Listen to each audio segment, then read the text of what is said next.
আমরা প্রায় বলি, আমি ভক্তি করি, আমি জপ করি, আমি মন্দিরে যাই, কিন্তু কখনো কি ভেবে দেখেছি ভক্তি আসলে কি?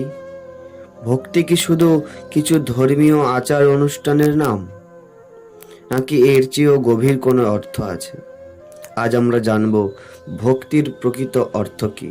শাস্ত্র বলে ভক্তির প্রকৃত অর্থ হলো ভগবানের প্রতি নিঃস্বার্থ প্রেম। এমন প্রেম যেখানে কোনো স্বার্থ নেই, কোনো দাবি নেই, কোনো শর্ত নেই, শুধু আছে ভালোবাসা, বিশ্বাস এবং আত্মসমর্পণ। একটি ছোট শিশুকে দেখুন, সে তার মাকে ভালোবাসে কোনো স্বার্থের জন্য নয়। সে জানে মা তাকে ভালোবাসেন, তাই তার মনে মায়ের প্রতি সম্পূর্ণ বিশ্বাস থাকে।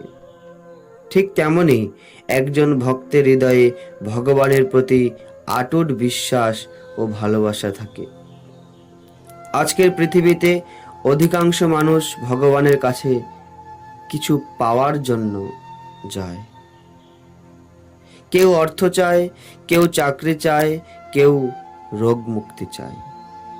এইসব চাওয়া ভুল নয়, কিন্তু প্রকৃত ভক্তি তখনই শুরু হয় যখন মানুষ ভগবানকে ভালোবাসতে শেখে,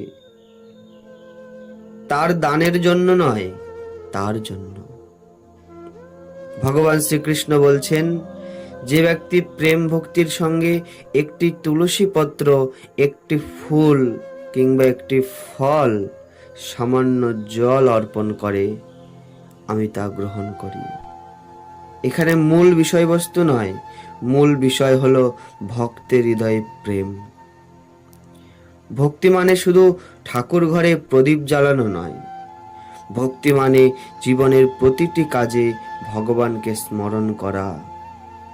আমরা যখন কাজ করি, কথা বলি, চলাফেরা করি, সব কিছু যদি ভগবানের সন্তুষ্টির জন্য করি, তখন সেটাই ভক্তি। অনেক সময় আমরা ভাবি ভক্তি করলে জীবনে কোনো কষ্ট থাকবে না, কিন্তু শাস্ত্র তা বলে না। ভক্তের জীবনেও কষ্ট আসে। পার্থক্য কি জানেন? ভক্ত কষ্টের মধ্যেও ভগবানের হাত দেখতে শেখে। সে জানে প্রভু যা করেন মঙ্গলের জন্যই করেন। যেমন আমরা জানি ভক্ত প্রহ্লাদের কথা, তার উপর কত অত্যাচার হয়েছে, কিন্তু তিনি কখনো ভগবানের নাম ছাড়েননি, কারণ তার ভক্তি ছিল নিঃস্বার্থ এবং দৃঢ়। আবার ধ্রুব মহারাজের জীবনী দেখুন, তিনি প্রথমে রাজ্য সম্মানের আশায় তপস্যা শুরু করেছিল, কিন্তু ভগবানের দর্শন পাওয়ার পর তার হৃদয় বদলে গেল। তখন তিনি বুঝলেন ভগবানকে পাওয়ার আনন্দের কাছে পৃথিবীর সব কিছু তুচ্ছ। এই ঘটনাগুলো আমাদের শেখায় যে প্রকৃত ভক্তি মানুষের হৃদয়কে পরিবর্তন করে। ভক্তি মানুষের নরম করে, দয়ালু করে এবং সহনশীল করে তোলে। মহাপ্রভু ভক্তির সবচেয়ে সহজ পথ দেখিয়েছেন, হরিনাম সংকীর্তন। তিনি বলেছেন, কলিযুগে ভগবানকে লাভ করার সবচেয়ে সহজ উপায় হলো তার পবিত্র নাম জপ করা।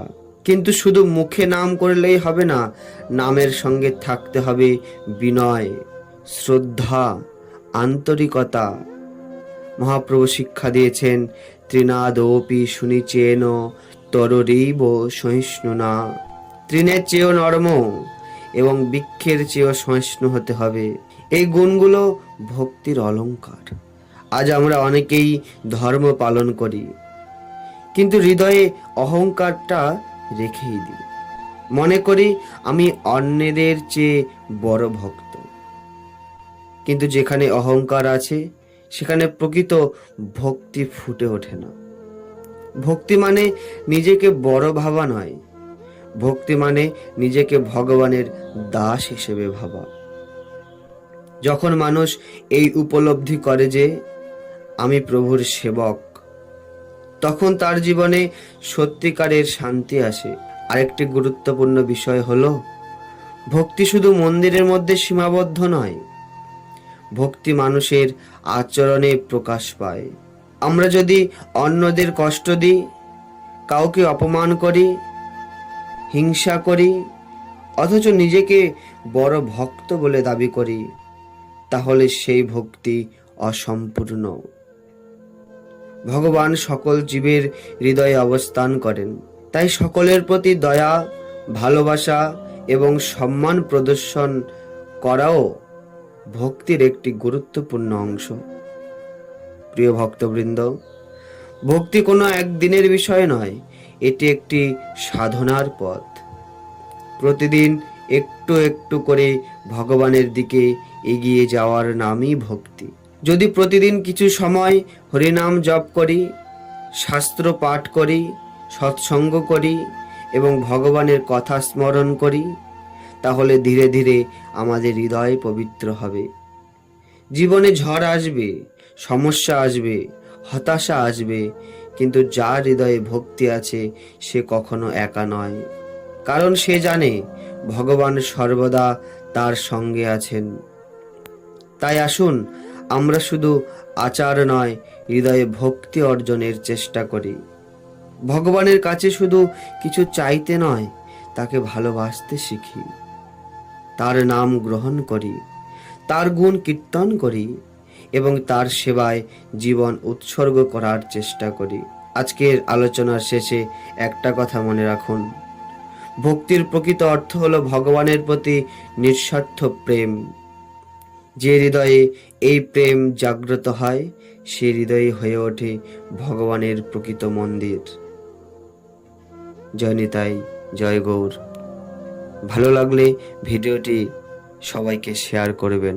আজকে এই পর্যন্ত।